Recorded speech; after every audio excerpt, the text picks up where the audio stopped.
लाडले नेता रामाराम जी के साथ हमारी विधानसभा से जीते हुए राजस्थान सरकार में वर्तमान में मंत्री आदरणीय जोगेश्वर जी गर्ग साहब द्वारा एक धार्मिक कार्यक्रम में जिस तरीके से अनादर किया गया, उस बात को लेकर के आज हम सब कांग्रेस परिवार के लोग एकत्रित हुए हैं।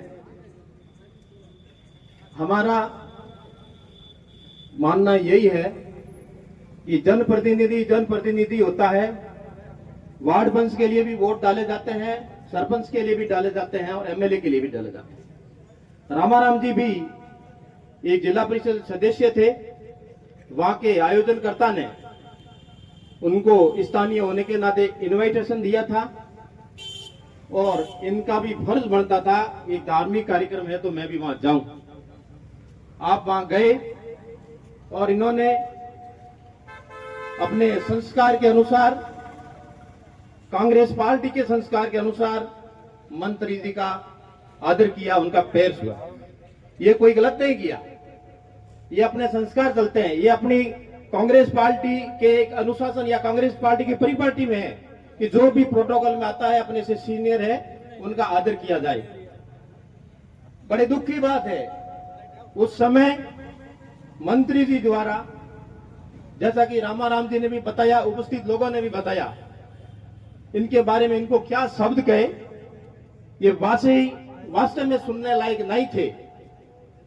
इन्होंने फिर भी उस कार्यक्रम की मान्यता को, उसकी मर्यादा को रखते हुए बाहर निकल गए तो मंत्री जी बड़े खुश हुए कि कोई बात नहीं, ये तो चला गया।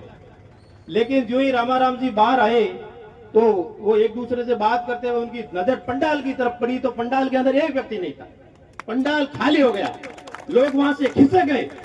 तब वहां बैठे लोगों को कहा, इनके समाज के लोगों को कहा, क्या हो गया, आप उनको वापस लेके आओ। लेकिन उस समय बात बहुत बढ़ चुकी थी। रामाराम जी के हाथ की बात नहीं थी कि मैं वापस चला जाऊं। लोगों ने वहां बाहर विरोध करना शुरू किया। तो मैं आते वक्त लाइव भी सुन रहा था, कागला साहब कह रहे थे कि पुलिस को, इनको भी, गोपाल जी भी कह रहे थे कि गिरफ्तार होने में विनोद जाखड़ जी क्या बात, रामाराम जी भी अंदर होते। बाकायदा ये बात सही थी, लेकिन उनको पता था कि रामाराम चौधरी एक कांग्रेस पार्टी का जिला परिषद का सदस्य है। इसके गिरेबान में हाथ डाल दिया तो ये रातों रात सड़कें जाम हो जाएगी। इसका जवाब देने के लिए प्रशासन के पास कोई सामान नहीं था, इसीलिए रामाराम जी के हाथ नहीं डाला। मजाल है, लोकतंत्र के अंदर व्यक्ति लोकतंत्र की मानना मर्यादा के अनुसार कोई बात कह रहा है और आप उसको गिरफ्तार करने की धमकी दे रहे हो, किस हैसियत से? बात तो आप रामराज जी की कर रहे हो, कह रहे हो कि राम को हम लाए। राम के सिद्धांतों पे आप चल रहे हो क्या?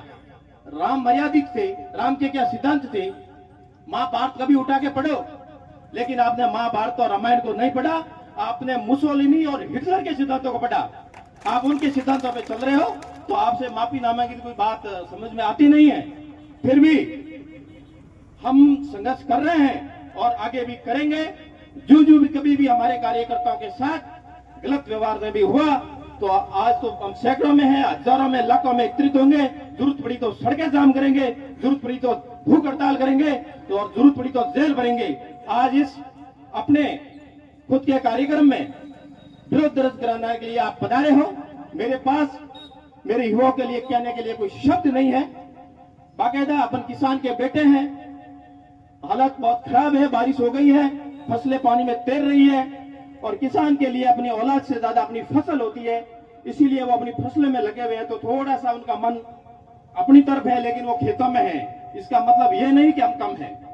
आने वाले समय में हमारे नेता, हमारे वॉलंटियर, हमारे कार्यकर्ता हमें जो भी निर्देश देंगे उसके अनुसार हम पार्टी के लिए काम करेंगे, किसी का अनादर नहीं होने देंगे।